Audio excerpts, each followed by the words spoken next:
La continuité et la dérivabilité d'une fonction. On commence par la continuité.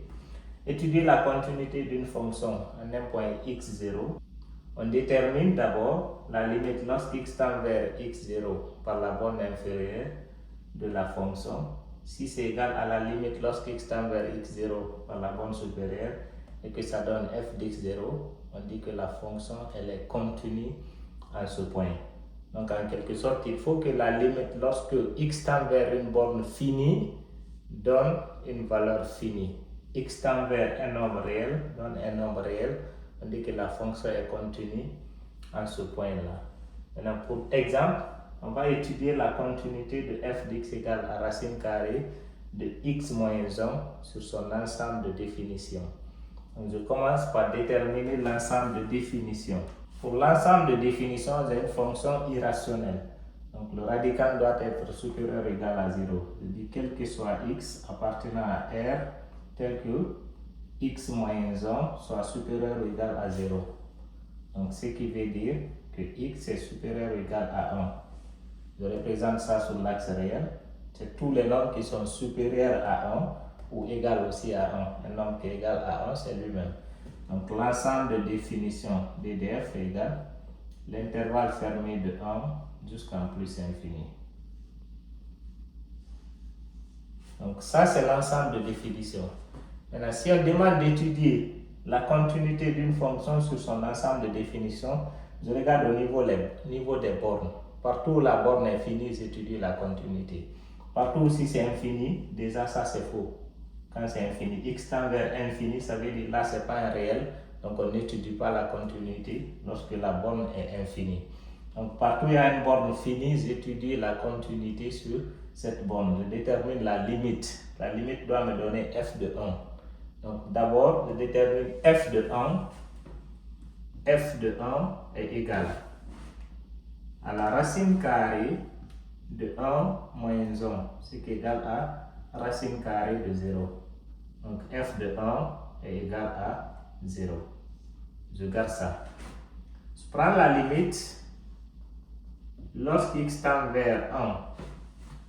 Je peux parler de borne supérieure si je veux, parce que c'est des nombres qui sont supérieurs à 1. 1 est avec des nombres qui sont supérieurs à lui, donc c'est la borne supérieure.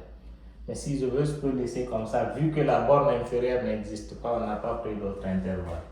Lorsqu'x tend vers 1 par la borne inférieure, f d'x est égal à la limite, lorsqu'x tend vers 1 par la borne supérieure, racine carrée de x moins 1.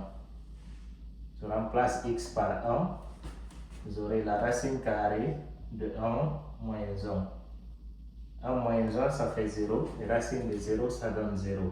Donc la limite, lorsqu'x tend vers 1 par la borne supérieure d'f d'x est égale à f de 1, qui est là, ce qui est égal à 0. Donc à partir du moment où les deux valeurs sont égales à 0, je dis que la fonction f est continue en 1. Et comme c'est continu en 1, qui est la seule borne finie, alors f est continue sur son DDF. Donc la fonction elle est continue sur son ensemble de définitions. La fonction n'est pas continue si la limite lorsqu'x tend vers un réel donne ici une borne infinie, donne une valeur infinie. Donc là on dit que la fonction elle n'est pas continue. Elle n'est pas continue si les égalités là ne sont pas vérifiées. Lorsque la limite lorsqu'x tend vers x0 par la borne inférieure est différente de la limite lorsqu'x tend vers x0 par la borne supérieure, la fonction elle n'est pas continue à ce moment, elle est discontinue. Maintenant lui, elle peut être continue à gauche et continue à droite sans être continue au niveau de la valeur du point. Elle peut être continue à gauche, c'est-à-dire à gauche ça donne un réel 1, à droite ça donne un autre réel 2.